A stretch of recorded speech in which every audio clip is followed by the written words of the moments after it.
মামলা দিয়ে আমাকে পুতুলের মতো নাচাচ্ছে লায়লা। এবার লায়লার বাসার সেই ঘটনা নিয়ে মুখ খুললেন প্রিন্স মামুন।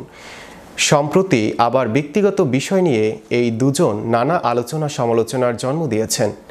এরই প্রেক্ষিতে সাংবাদিকদের মুখোমুখি হয়েছেন প্রিন্স মামুন। বিস্তারিত থাকছে ডেস্ক রিপোর্টে। তুই আমার লাইফটা হেল করে দিছিস কেন? তোর মতো 50 বছর মহিলা বুড়ি মামলা দিয়ে আমাকে পুতুলের মতো নাচাচ্ছে লায়লা। এবার লায়লার বাসার সেই ঘটনা নিয়ে মুখ খুললেন প্রিন্স মামুন। সম্প্রতি আবার ব্যক্তিগত বিষয় নিয়ে এই দুজন নানা আলোচনা সমালোচনার জন্ম দিয়েছেন। এরই প্রেক্ষিতে সাংবাদিকদের মুখোমুখি হয়েছেন প্রিন্স মামুন।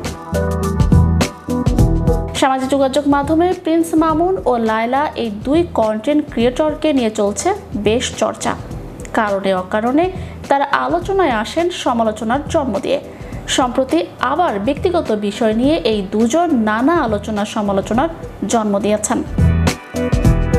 প্রিন্স মামুন দাবি করেছেন লায়লার বয়স 50 ও লায়লার সঙ্গে তার সম্পর্ক শুধুই বন্ধুত্বের।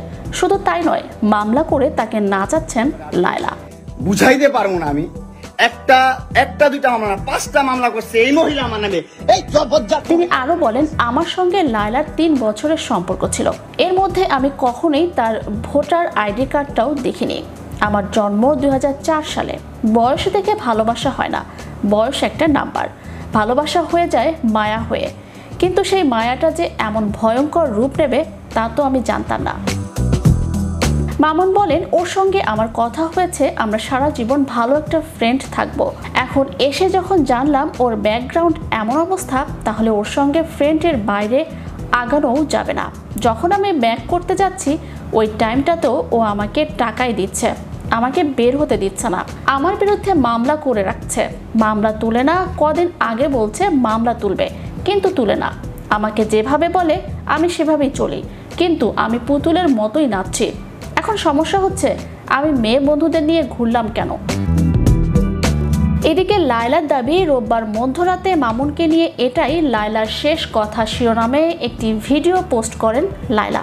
সেখানে তিনি বলেন, সব সময় সবাই আমাকে ভিলেন বানিয়েছেন, কিন্তু একজন প্রাপ্তবয়স্ক মানুষকে আটকে রাখা যায় না। আমি যদি খারাপ হতাম তাহলে কেন সে আমার কাছে ফিরে ফিরে আসতো? লায়লা আরও অভিযোগ করেন, আমি মামুনকে মাদক গ্রহণ, মদ খাওয়া এবং নারী সঙ্গ থেকে বিরত থাকতে বলতাম। এই কারণেই আমাকে খারাপ বানানো হয়েছে। সবচেয়ে বিস্ফোরক অভিযোগ করে তিনি বলেন, প্রিন্স মামুন আমার পেটে লাথি মেরে আমার অনাগত সন্তানকে নষ্ট করেছে। তবু আমি তার বিরুদ্ধে অভিযোগ করিনি। সে আমার কাছ থেকে বহু টাকা নিয়েছে, গাড়ি বাড়ি কিনে দেওয়ার দাবি তো ছিলই। আর আমাকে তুই 5টা মামলা দিয়ে ঘুরাচ্ছিস কেন? ঘুরাচ্ছিস চ্যানেল ইউরোপ বিনোদন ডেস্ক। এসে বলিস যে হ্যাঁ আমি মামলা তুলে নিব, এটা করবো সেটা করবো। আমার